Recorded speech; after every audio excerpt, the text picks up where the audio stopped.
Welcome back to session. As I say, week after week, this is not a substitute for therapy.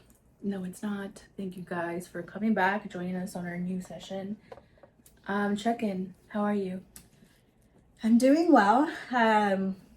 Feeling a little bit better. I was telling her a story that I almost crashed coming over here, so I'm telling you.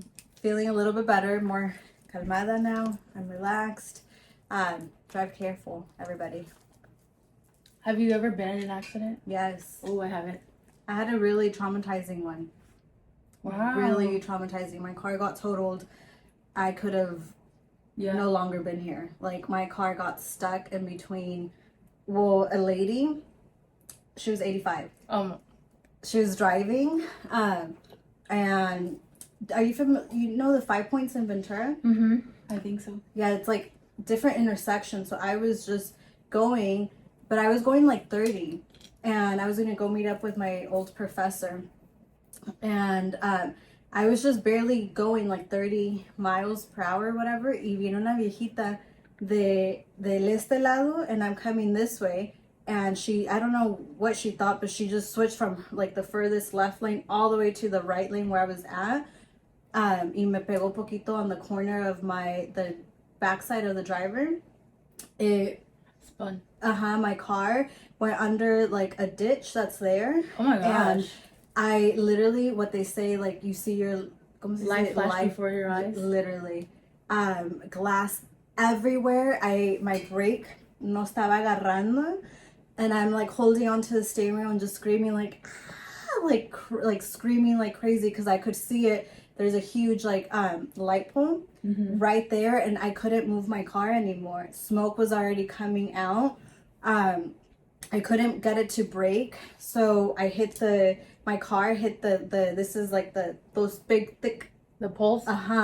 Hit right in the middle of my car. Airbag went everywhere, glass everywhere. I had sunglasses, so that protected my eyes, but I had like scratches of like the glass and stuff. And then the car started smoking, so I was afraid that I was going to blow up in there, and I couldn't get out. The door got jammed. I was like, why didn't you get out? But the door got jammed, and I remember like literally praying, kicked open the door, and I just ran. Like, my reaction was just running. So I'm running. It's on Main Street, and I'm like running, just just running. Like, I didn't even know what had happened, but I was just running. Thank God. Uno de mis primos happened to oh my God. Literally, what are the odds? Like, God was there, or my guardian angels my guardian angels were there. My primo happened to drive by.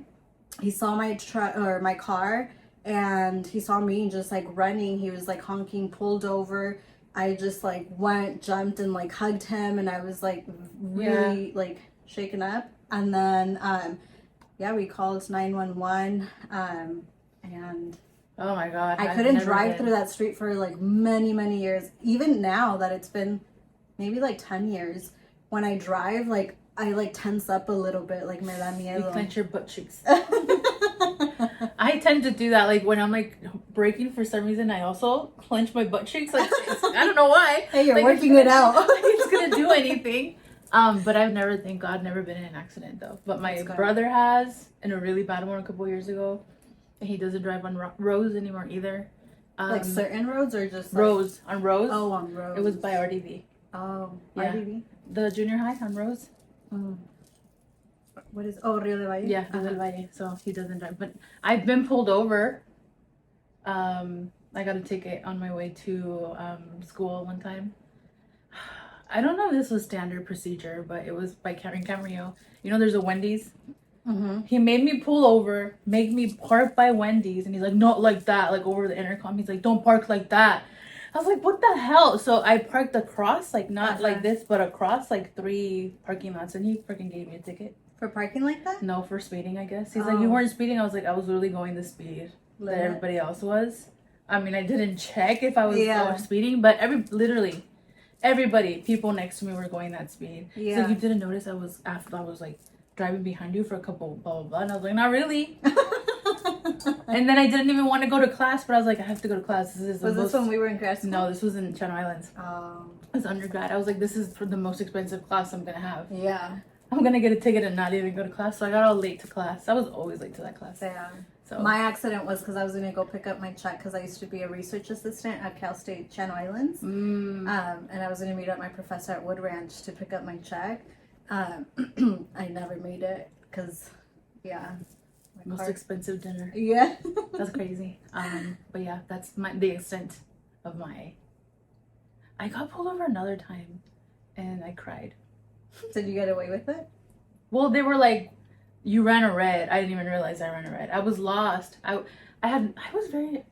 Ventura College. I was barely. I didn't know, you know. And so I guess I ran a red on my way, and I guess they were just like, "Are you okay?" They thought I was high or something. Oh, you did tell us. And I was like, no, I'm just like, I'm new. I was like, I come here for school. I think they thought I was out of town. They're like, what the hell? What do you mean you're new and you're lost? Like, I don't get out much. And so they were like, it smells like weed in here. What? I was like, no, I swear, there's no weed in here. It's my dad's truck. Because there was another guy on the other side with the flashlight, and then this guy over here. I got scared. Yeah. And so they're like, it's fine. Like, you can go. So they just let me go. Yeah, but it's all been to school, related to school. One time I was falling asleep. You were falling asleep and you got pulled over? And I got pulled over. And then I woke up and they were like, be careful. Where you swear, like... I was literally veering off the exit. So they literally saved my life, probably. Damn, that's scary. Yeah, because I was driving back from a concert. And they were like, where are you coming from? And I was like, a concert from who? I was like, the Maine. And they're like, you're coming back from Maine. I was like, no, the band is called the Maine. And they're like, okay. They're like, can we see your ID? I fucking give them my credit card. I was like, they probably think I'm drunk. I was like, oh, that's not my ID. And then I give them my ID. And they're like, okay, like, are you okay? I was like, yeah, I'm fine, thank you. Bitch, my extension on the seat. I had like I had taken my extensions out. They were all right there. You were by yourself? Like, yeah, I was by myself. And that's it. That's the extent. That's all of them. Yeah. But I was like, oh my God, like that was really bad. I've gotten away with 2 potential like tickets. One because I think both I cried, but it wasn't like I wasn't. Like, I didn't plan it. I was just like, I wasn't scared. doing it on purpose either. Like I was genuinely like nervous and scared. The first one, it was literally off of my exit. Like I was going home. I was an undergrad college student too, and my dad used to always, till this day, like I go and like, Dad, me pones mis tags, and like. I don't know. That's just a thing. Like now it's turned. Yeah, now it's turned into like my dad just does that for me. But when I was in undergrad, he used to always, and I lived with them. He used to always be the one. Si llegaban en el correo, like él me las ponía, and I wouldn't ever like worry about it. Yeah. Like my dad would just take care of it, and I never need like. It wasn't like me lo daban a mí, like oh ten pónselas. Like they would open it and they would just put it in my, the tags, and that's it. I was coming back from CSUN, coming back home, just exited to go to my house, and I get pulled over, and same thing by the intercom, like pulled over, and I'm like, it was so scary. It's scary and embarrassing, yeah. Because everybody's like watching, like, oh my God, what did I do? What did I do? So you start like running through. Pull like, over. Yeah. Not like that, Mason. So then I pulled over, and then the question, like, do you know why I pulled you over? No, I really didn't know. So I was like, no. And then he was like, your tags are expired. I was so nervous. I was like, what tags? And he's like, your car tags are expired. I was like, I don't know what you're talking about, sir. And like, I started crying because I was like, I really didn't know what he was talking about, because I was giving him, my dad had always had, like, he had like the insurance, pouch, the like a little, yeah, like a little bolsita, kind of like, okay, si te llegan a parar, like les tienes que dar esto y esto y esto. So I like go to the passenger side, and I'm like, take what you need, like look at what you need. And he's like, no, your tags. I'm like, I don't know what that is. And then I was like, I don't know, my dad has just told me, like, this is the first time I ever got pulled over. And I was like, this is the first, like, my dad always tells me that if I were to get pulled over, like, just give this, and like, you guys would know what you guys need. And then he's like, okay, get off the car. And I was like, oh my gosh, shit, I'm getting arrested. Yeah. So I get off, and then he's like, come over here. I'm going to teach you something. I'm like, okay. So then he's like, you see this little sticker? That's your tags. I'm like, oh, I do know what those are. I was like, well, my dad just usually opens the mail and like he puts them on for me, and that's it. And then he was like, okay, well, let your dad know. Yeah.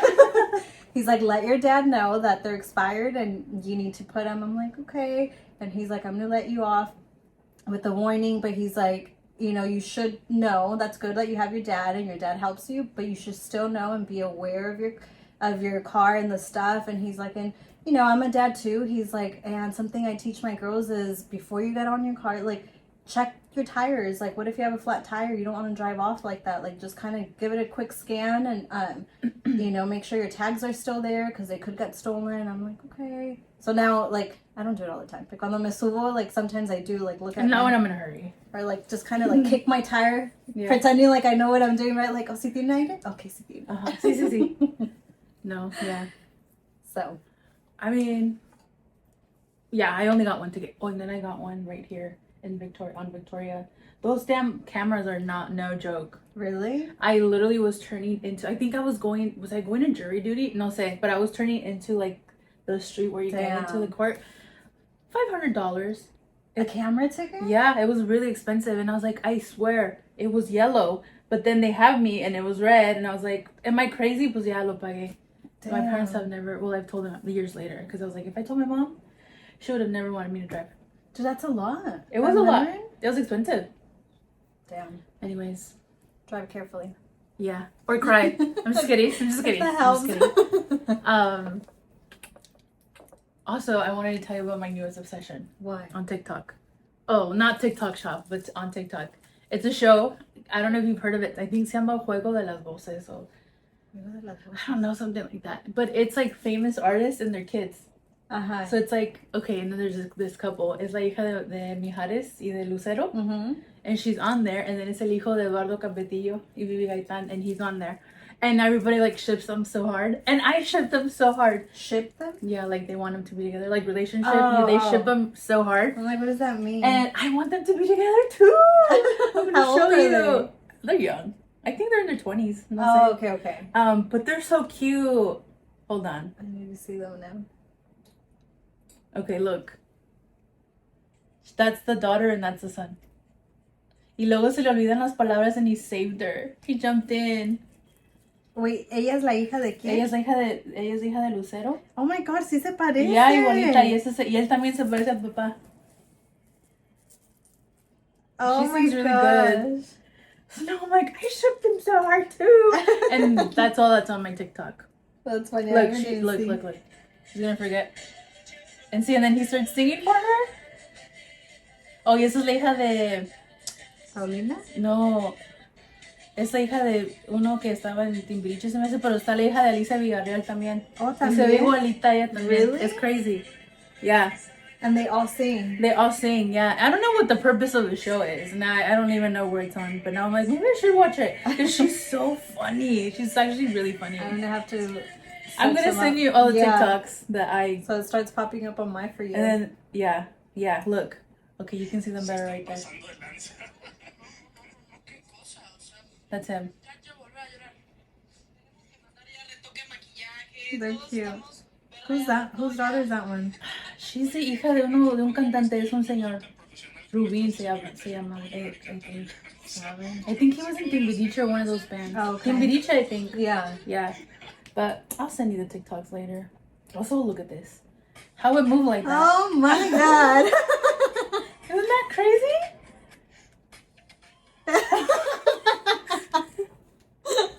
Anyways, that's been my newest obsession. The twerking? Watching that one. And I was like, how does it move like that? And then, did you see Megan Thee Stallion? No. Oh my gosh, I'll show you later, girl. She challenged people and everybody was just posting their twerking. Oh, really? I'll have to see. Crazy. Anyways, that's my check-in. That's good. That's a good check-in. We hope that you guys enjoyed last session. We started talking about anxious attachment. Did we end up adding the link for them to do this? Yes, it should be on there if you guys want to do it.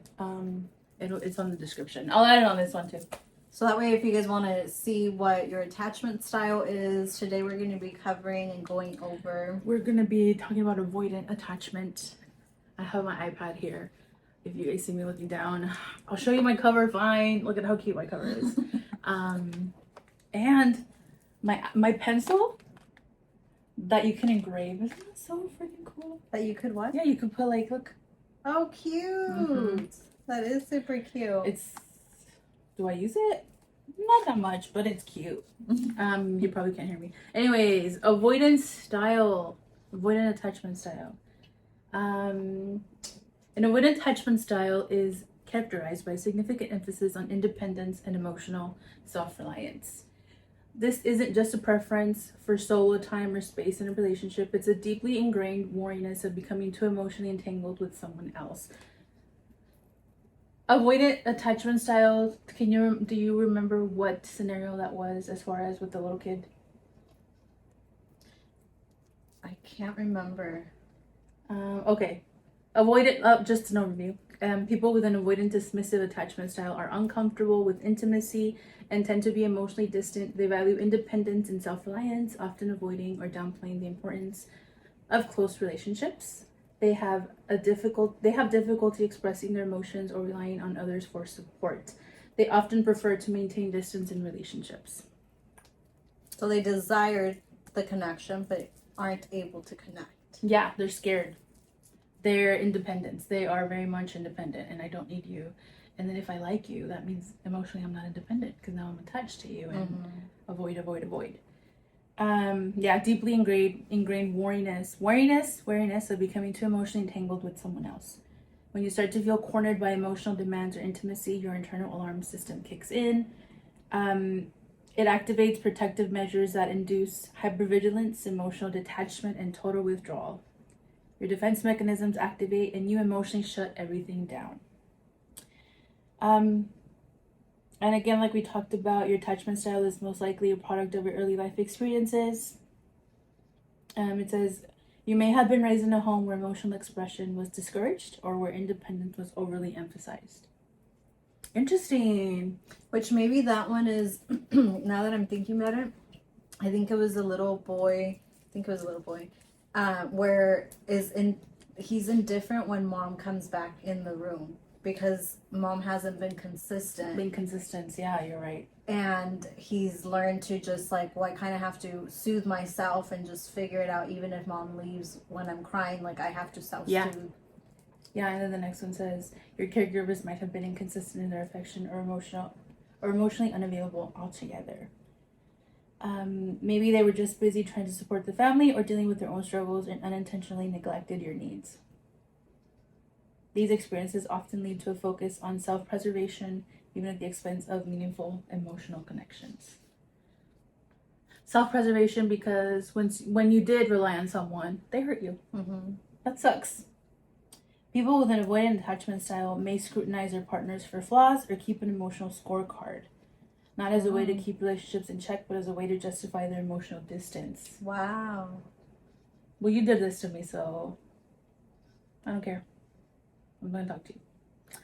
That's actually, see, and this is what I'm saying. Like, everything we do has a purpose, right? Like, you keep tabs on everything they do because that way, when you want to withdraw, you're like, yeah, I'm right because they did this. So everything has a purpose, and that's what I always say. Almost like you're also justifying it. Yeah. For it to, like, you're justifying your own actions. Or remember how we talked about like that whole confirmation bias where you believe that you have reasons to be distant. So this person believes that there are reasons to be 1 foot in, 1 foot out, right? And when there's 1 foot in and they do something, they take both feet out. And so they're looking for ways to like keep that foot out. Yeah. Because that's what they believe is going to happen in a relationship. Yeah. That's what happens. And I think maybe it's to also protect, right? Because I could better control or manage. Si yo soy el que me remuevo versus you kind of pulling away from me. I can't manage that. Or yeah. Self-preservation. That's what you focus on. You're not necessarily pushing others away intentionally, but you're safeguarding yourself from the vulnerabilities that come with emotional intimacy. That makes sense. Any questions? Just kidding. How you develop an avoidant attachment style. Emotional unavailability of parents. Again, childhood, when the people responsible for your well-being were indifferent or unresponsive to your emotional needs, you naturally learned to downplay the importance of those needs. You adapted by internalizing your emotions, learning that emotional availability from others is unreliable at best. Yeah. In adults, it manifests as a hesitance to fully emotionally invest in your partners. You've become adept at offering the bare minimum of emotional involvement, enough to maintain the relationship, but not so much that you feel at risk of emotional pain or disappointment. So it's always very surfacey. Yeah. Wow. That bothers me, but I'm not going to tell you why. So that then that person doesn't really know how to navigate that relationship because you don't really tell them. Does that make sense? Yeah, because they're so guarded and protective of themselves. Yeah, and I'm not going to tell you because then now you're going to know. And now you're going to find a way to manipulate me and go around it. And then you're going to play me. And that's the fear, that you're going to get played, that you're going to get left. And I think also the fear maybe of vulnerability, because when you have been vulnerable with your caregivers or your attachment figures, like they didn't really maybe know what to do with that vulnerability. Yeah. You were hungry, they didn't feed you. You'll need to be online. We activated Siri. We're okay. The next one is defensive independence. In a household where stringent expectations were the norm, displaying vulnerability often invited criticism rather than compassion. Your emotional self-expression was stunted as you adapted to your parents' high expectations, internalizing the message that it's better to manage your feelings independently to avoid judgment. In adulthood, you become used to handling your emotional struggles alone. The hesitance to expose vulnerabilities make it a challenge to engage in the kind of open, emotionally supportive relationships that many find fulfilling. Oh, you were such a good kid. You were so quiet. I think I've seen a lot of those where kids were like, well, I didn't say anything. Oh, you're so strong. Yeah, because I had to, not because I wanted to. You're so mature. Yeah, because I had to figure things out by myself, not because I wanted to, because there was nobody else there. So there's some examples of how you could have been raised in your family. And so now, again, in relationships, for the sake of keeping the peace, you're not needy. You're just, yeah, that's fine. You just go along with it, right? But how are you going to connect with someone when they don't really understand you? Or you also don't really allow others to connect. Yeah, because you don't want to be vulnerable. Because what if they leave you and then you put it all in line? That's the hard part of our relationships, right? That it is give and take. For sure. For someone to understand you, you have to let them in, and likewise, right? You also have to try to understand other people's perspectives. That must be really hard to be, first of all, the person with the avoidant attachment, because that longing of wanting to connect, but like the fear. Yeah. Well, and then in this instance, like you were literally praised for your independence. You were literally praised for not being needy. And so you learned that that's a good thing in relationships, and that's a good thing for the dynamic. Yeah. The hyper independence and maybe even not knowing how to ask for help or reach out to others, where in my opinion, I think we all need of each other. And I think that's a good, not a good thing, but I think that's like a common thing. What? That not knowing how to ask for help because you were raised to figure things out on your own. Or at least for me, I think I was very much like, I'll figure it out. Like, and then by the time I reached out to somebody, I already figured it out. Because again, yes, I was smart and you are very capable, that sometimes you did figure things out before other people even did, that you tried to help, that you asked to help. But yeah, I think independence is very valued, not just in our culture, but in society. Yeah. And I think it goes against everything that I think in therapy, I think is really important, which is building that community.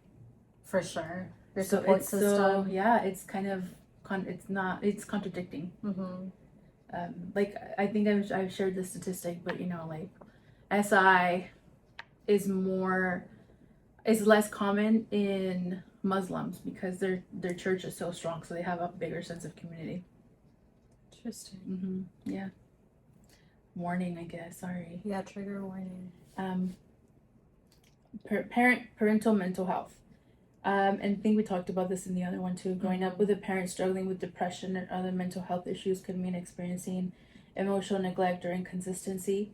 On good days, your parent might have shown affection and engaged with you, but on their low days, they likely withdrew, becoming emotionally unavailable. In adults, the inconsistency might have programmed you to handle emotional issues solo, never quite sure if seeking support would be met with warmth or indifference. You might be reluctant to share emotional burdens with your partner, as you've learned to equate seeking help with potential disappointment or neglect.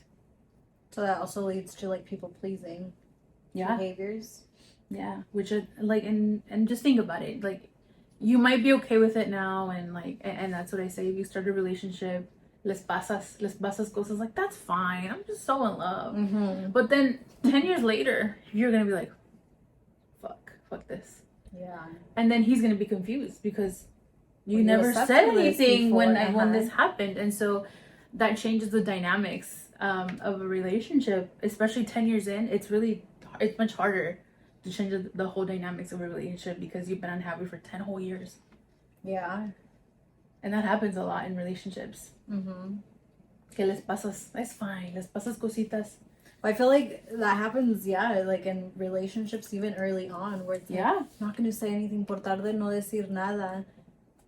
At the end of the day, you're sabotaging the relationship because you're not honoring yourself and you're not being authentically you by voicing out what you need or maybe even what your boundaries are. And you're negotiating your feelings, right? Exactly. You're choosing I'm gonna ignore it, fine, for the sake of the relationship.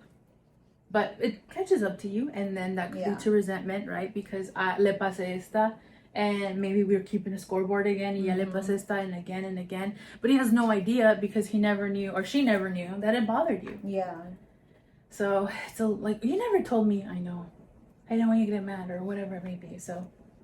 Did you know I had seen, I follow this therapist on TikTok, and she's all about anxious attachment and avoidant attachment. And she talks about, I wish I remembered her name on TikTok so you guys could follow her because her videos are very informative.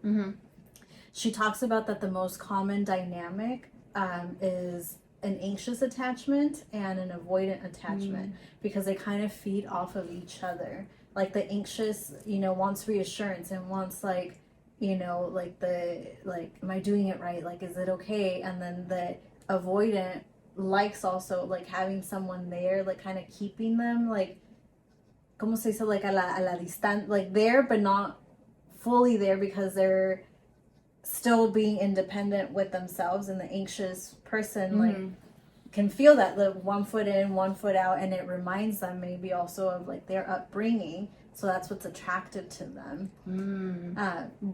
Yeah, if I remember her Instagram or her TikTok, very interesting videos because she says that those are like the most common duos of like an anxious attachment will be attracted to an avoidant because they will want to kind of help them, like no, but you shouldn't feel like that, or like no, let me show you love, like I am capable of like, because they want to be reassured, so they want to like reassure the other person because that's what they're needing. Like, does that make sense? Yeah, I was thinking like the avoidant maybe doesn't worry about anything, so then the anxious worries about everything. And that feeds what they're looking for, basically. Yeah.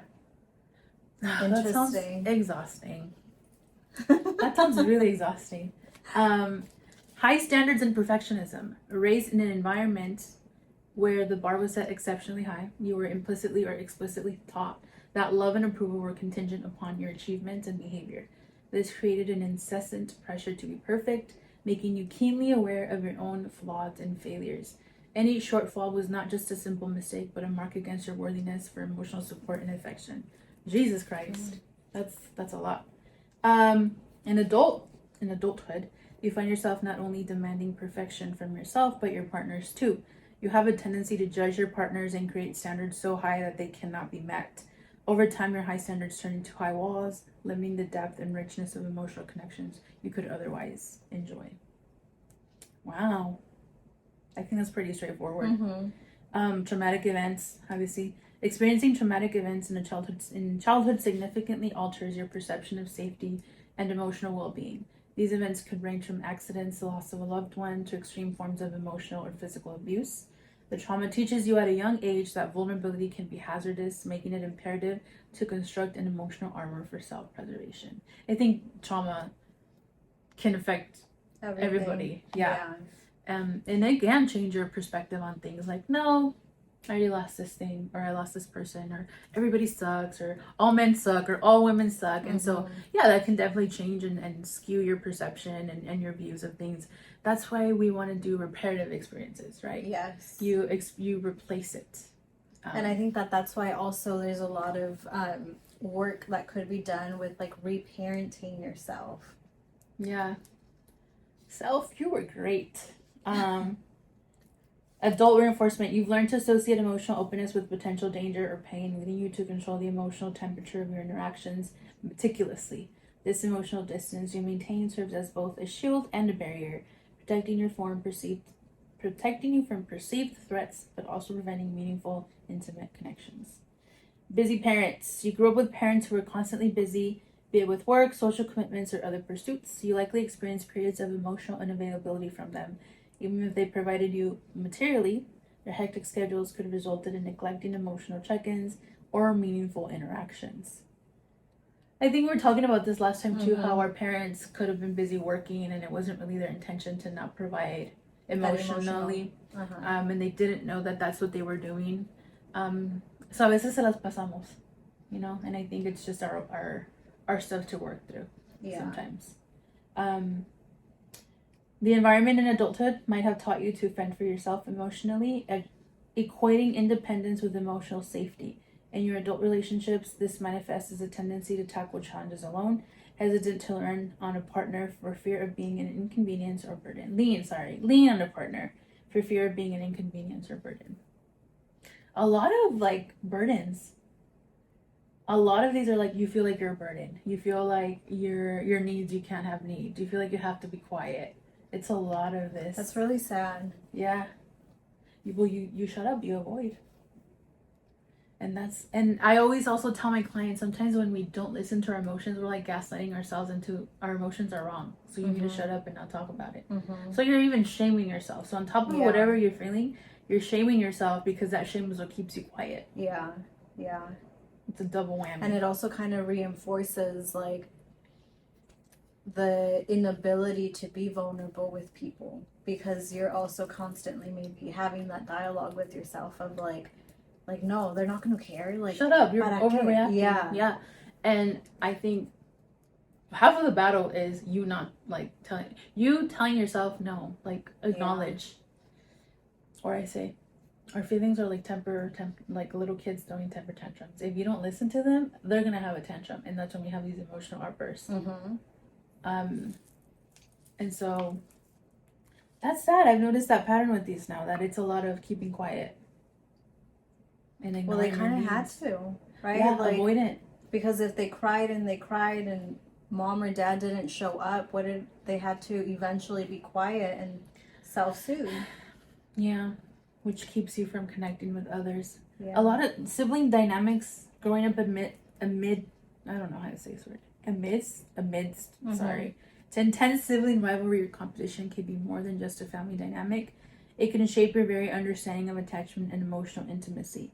The competition for parental attention or resources might have taught you that emotional connections are transactional or unstable. Not in my case, but I think like sports, I think a lot of maybe families that are very competitive like that. Our family's not competitive. Give an example. Like, what does that really So like mean? they pin, oh my god, your sister got a 4.0 and you didn't. And so they only like pay attention to the sister. And so now they're like, wow, even my own mom doesn't love me because I didn't have this, and now you hate your sister. Like, tienes coraje a tu hermana because your parents put you in that position. Yeah. Oh, okay, that makes sense. Maybe that doesn't happen. I don't know. Maybe it's just. I mean, I could see that, like saying like, pero tu hermana o tu hermano was able to do it. They got straight A's. Like, why can't you do it? It's almost like they're trying to motivate you, right? Like, well, they could do it. Yeah, like, why can't you do it? But in reality, that's causing more damage because first of all, you're pinning two siblings against each other. They're two different individuals, two different human beings. Like, there's no need to make these comparisons of like, well, your sister or your brother got straight A's. Like, why can't you? Yeah. So they can manifest as a hesitancy to truly invest emotionally. The competitive dynamics you learned in your family might make you view emotional intimacy as a zero-sum game where vulnerability could mean losing out. These habits persistently influence your interactions, making it challenging to form deep, stable bonds. Yeah. That's that. Parent alienation. Parental alienation involves one parent manipulating a child to create distance between the child and the other parent. This form of emotional manipulation can instill a deep mistrust of emotional closeness. We were talking about this last time too. Yeah. How like parents, you can't choose or challenge your kid's loyalty to a parent. That's not realistic, but it happens. This foundation of mistrust can surface as a fear of manipulation or emotional exploration. It can make you extremely cautious in letting anyone get too close, reinforcing your avoidant tendencies. Emotional suppression. In households where emotional expression was frowned upon or even punished, you learn to tightly control your feelings and desires. You grow up believing that emotions are liabilities, better kept at arm's length. This environment is ripe for the development of an avoidant attachment style where emotional suppression becomes a coping mechanism. Opening up emotionally may feel like you're crossing a line you were taught never to approach. This can make it incredibly difficult to form an emotional connection as you instinctively retreat into your protective shell whenever vulnerability is on the horizon. Wow. And I think that, again, going back to culturally, I think that that's, and I'm just going to, like, I think it's a little bit more accepted by, like, society, like, because women were labeled as too emotional, right? Like, but also with men, like, looking at men's, like, mental health, like, los hombres no lloran. Yeah. So that already is discouraging you from talking to family about whatever it is that you're going through. And as we know, like, los hombres sí lloran. Los hombres sienten igual que nosotros. And, you know, it kind of creates already that detachment of you can't reach to me or you can't come to me because, ¿por qué lloras? Like, why are you crying over that? Or it's already kind of placing, like, negative feelings about it. Like, don't come to me with your feelings. Like, you figure it out by yourself, which, like you said, alienation, like, it makes you feel very alone. And there's a lot of this, like, not to get into parenting, but you know, when you put your kids in timeout, you're teaching them that they have to handle those big emotions by themselves, which is why technically timeouts are not encouraged, because you would want to help your child through that tough emotion. And like, okay, what's going on? I'm here. And you're also teaching them, like, you're shit out of luck if you're having a bad time, so you better shut up. And when you're calm, you can come, right?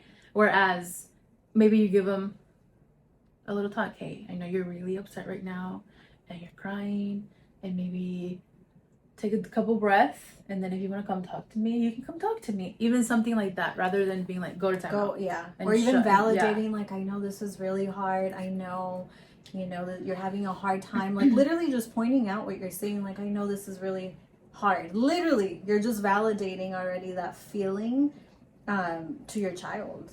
Yeah.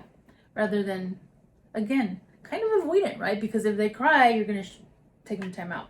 So if something is hurting them, if something makes them unhappy, they're going to learn that they can't talk about. And they're going to cry first because they don't know how to talk about it unless you teach them, right? They don't know how to communicate like you do. They don't have those skills. You're supposed to teach it to them. And so, yes, it is a norm for them to cry until you teach them not to cry, until you teach them what to say. Yeah. And so that's why sending them to timeout is not going to harbor or cultivate a relationship or a lifelong skill where they can express their feelings. Yeah. And I think also it kind of goes back to a little bit of, like, if your parents gave you the silent treatment, like, what does that really teach you? First of all, that's very abusive. And no one should be given the silent treatment because it is very abusive. And you should be able, especially with a parent or a guardian, you should be able to have these conversations about your feelings or about a situation that happened, rather than like we don't talk about it, like we just brush it under the rug and we move past it. And mom coming to tell, just using mom as an example, like ya está la comida, like vente a comer, or like, but never talking about it, that's not healthy. That's true. That happens a lot. It does. And I think that Ay, ¿a poco todavía estás enojada? yes, where it's almost like you're being taught to not talk about the issue. You're being discouraged, first of all, to talk about the issue, and you figure it out by yourself. And we're just going to get right past it. But And that's your problem. You're the one Yeah. that's mad. I don't know why you're mad. but then that you're in this cycle. Yeah. That's why it keeps happening. And then you will see in other relationships, friendships, romantic relationships, it's going to come back up. So when you're faced with real conflict outside of your family home or norm of your family, of, well, this is how we deal with conflict, we just give each other silent treatment until we're both past it, and you're faced with someone else who that's not how they dealt with conflict, you're not going to know what to do. So then what do? You kind of like a turtle, like you hide again, and like you now give the silent treatment to your partner, which now you're repeating that cycle. And it can be, like you're just, I don't know, maybe like even a trauma response, because that your attachment figure wasn't able to provide that sense of safety or teach you those communication skills, and now you're repeating it now with other relationships. And obviously, as Yvette is saying this, it's gonna sound wrong, but we also stay in what we feel comfortable with, right? So if we were raised in this environment, we know it's wrong, but it feels normal to us. Yeah. This is how we grew up. So that's also why people stay in these kinds of relationships, because it's the dynamic that they're used to. And so it's kind of stick with the devil, right? And so that's why sometimes change is really uncomfortable, because it's change and it's changing the dynamic.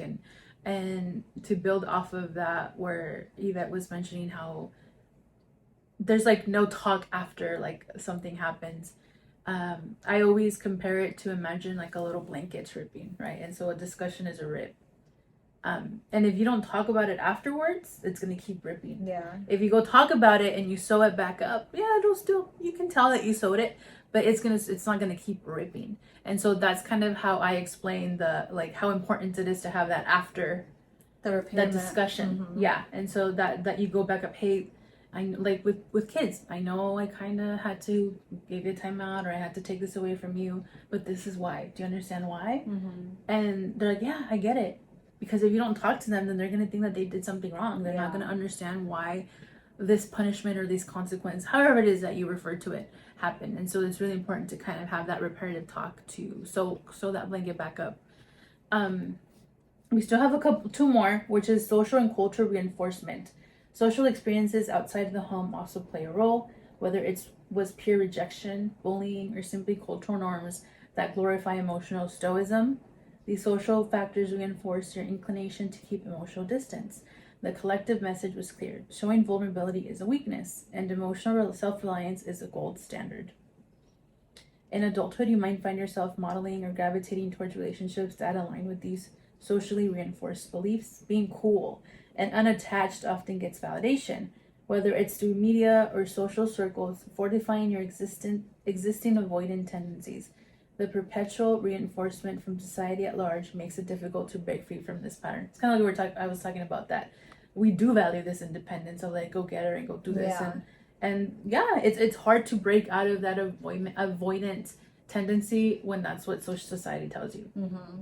Like a very like, man, like dog eat dog, you gotta, the early bird gets the worm, like that kind of mentality, that where you don't need friends, I'm not here to make friends, I'm here to win, or whatever, that that kind of mentality that is kind of our society. Like our society does promote that. Yeah, for sure.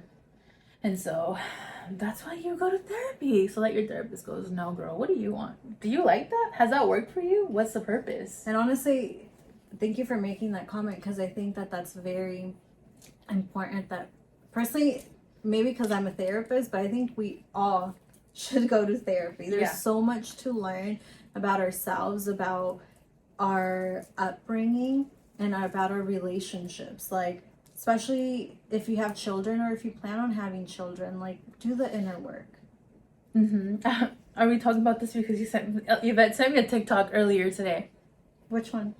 about the Out of all the 20 I said? No. I go to my therapist so she can, because the girl goes, I'm not going to go to therapy anymore because these therapists are not healed themselves. And yes, that's why it is important that we keep going to therapy, because we're a different person in our 20s. We're a different person when we're 25. We're a different person when we're 30. There's a lot of changes in your mid 30s. So yes, and every aspect of your life, you change. Like, things change. And so anyways, this girl was saying that she had an issue with spending. And she said that her trigger, she flexes, like, she gets triggered when people and like assume or kind of want to instigate, or not instigate, like say that she doesn't have money. Yeah, I think she called it the poverty trauma or something like that. And so she said, I told my kids daycare to run that shit for 6 months. And then I told my therapist, and my therapist was like, girl, I would do the same. Yeah. And so jokingly, you would probably say that to your friends, right? But I mean, I do think there's a time and place. As a therapist, you have to be like, obviously, but I also think it's the relationship you may also have with the rapport you have with the client. Like, you know, like, I mean, I don't know. We don't know the therapist. We don't know, like, what if the therapist thought that the report was there and she was saying it, like, and that girl apparently fired her therapist. But I also told you that.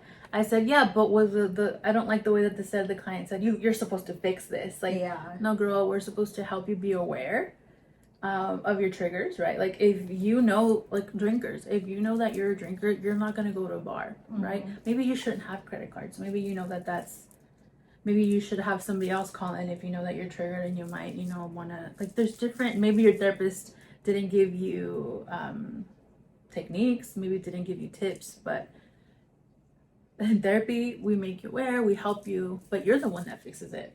Because you're the one that does the work. We're here to provide you with interventions and tools. It's up to you if you do the work outside of the therapy room.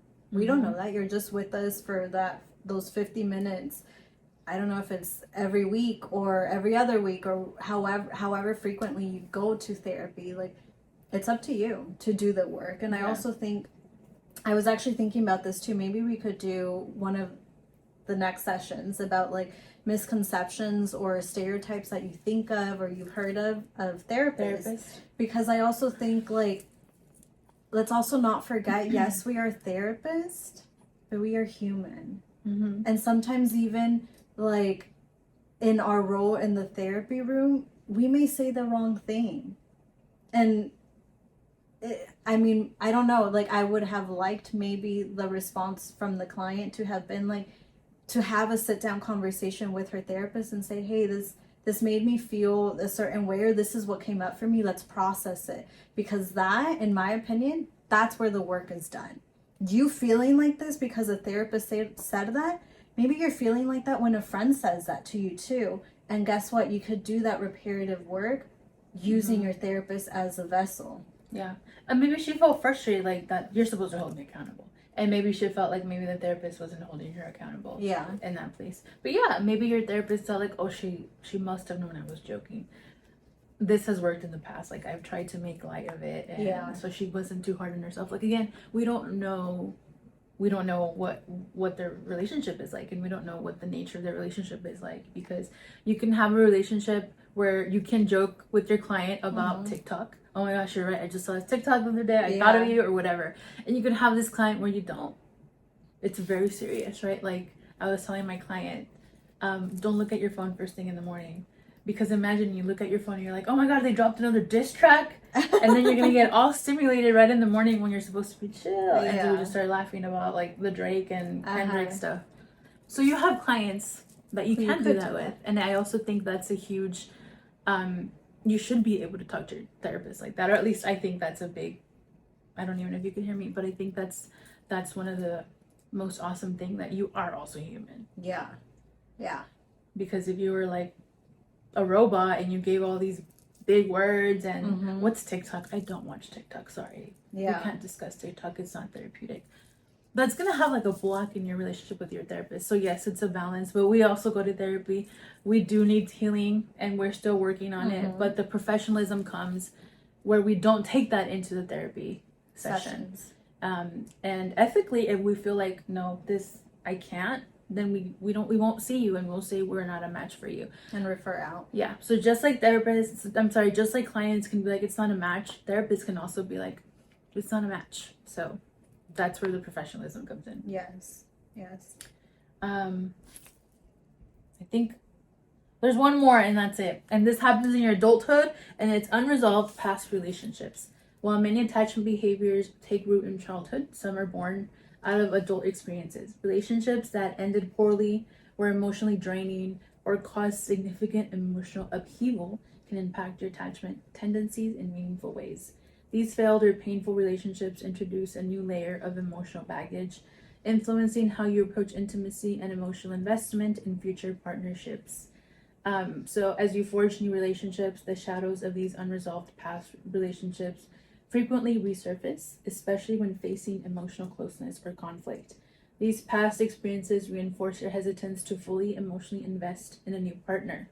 The natural inclination is to retreat into avoidant behaviors, which serve as a form of emotional self-preservation. This pattern keeps you at a safe distance, making it increasingly difficult to form intimate, fulfilling relationships. And that's avoidant attachment style. Obviously, there's more. There's a lot of activities that we could do with this, but like I said, we're just wanting to give you guys like an overview, a brief idea of what these attachment styles look like, sound like. Yeah, and maybe it can inspire you like, oh yeah, that is me, and maybe I do want to work on that, and maybe I should go talk to someone. And so we hope that this just gives you a little bit more information, insight into yourself. And if you guys have any questions or you're interested, if you want us to go more in depth, then we certainly can. For the next time, we still have another attachment style that we're going to review. And like we said, we're going to leave that quiz down there so you guys can have an idea. I mean, it's pretty accurate, but at least it's not like the ultimate test that's going to tell you everything about yourself. But it gives you a pretty good idea of what your style, where attachment style is. Yeah, so that's all I have for you guys today. I hope that you guys enjoyed today's session, psychoeducation, as Melissa said, and nos vemos la próxima semana. We'll see you. Bye. Adios.